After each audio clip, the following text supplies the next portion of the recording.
Hello students, in the previous video we discussed about the Boots reaction, Fittig reaction and Boots Fittig reaction. In this video we will discuss the mechanism and the limitations of the Boots reactions. Actually, what is Boots reaction? As we already discussed in the Boots reaction, two molecules of alkyl halides react with the sodium metal in presence of dry ether and form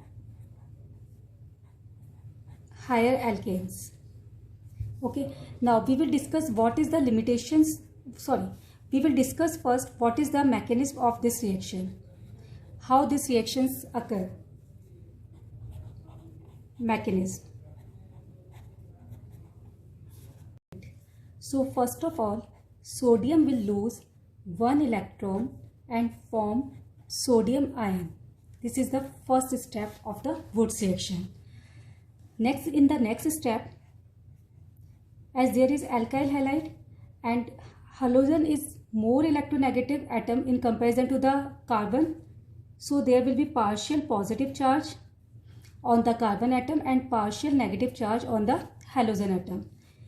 This electron will gain by the carbon atom and it will form free radical and the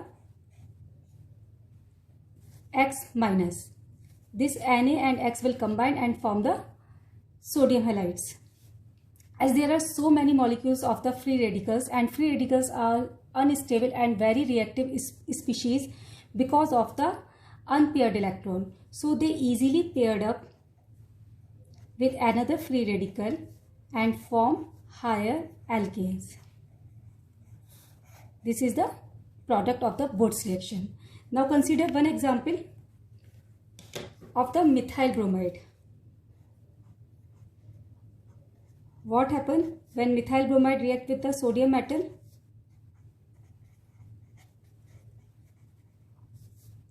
In presence of dry ether, it will form ethane.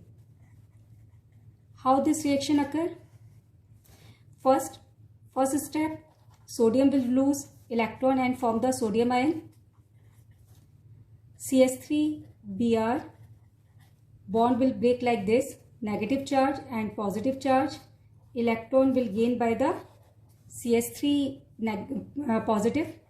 As this is positive species, so easily gain the electron and form the free radical, because it is two electron deficient species and it is and there is only one electron, so it form the free radical.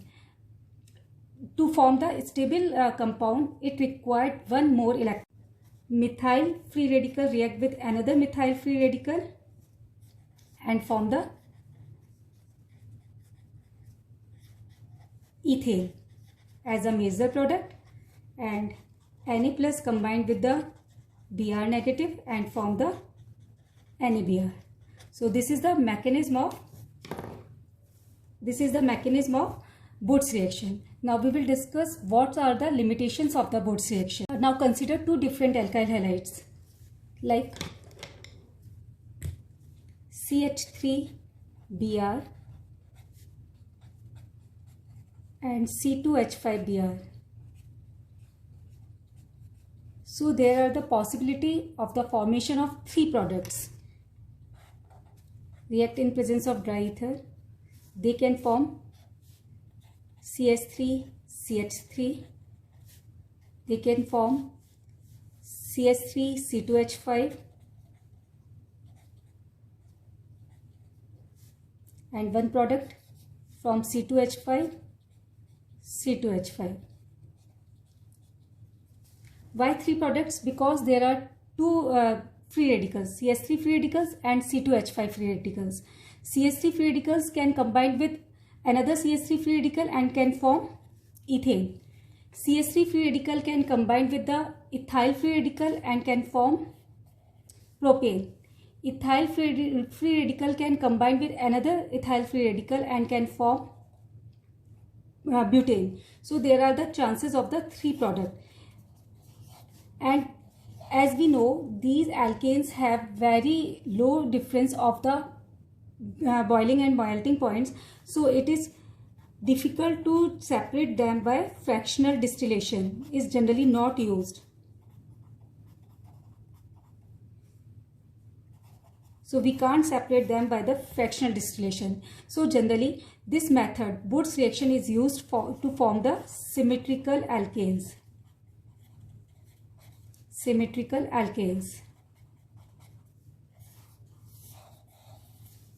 like C2H5 Br react with sodium metal. Then there will be another molecule of the C2H5. They will combine and form the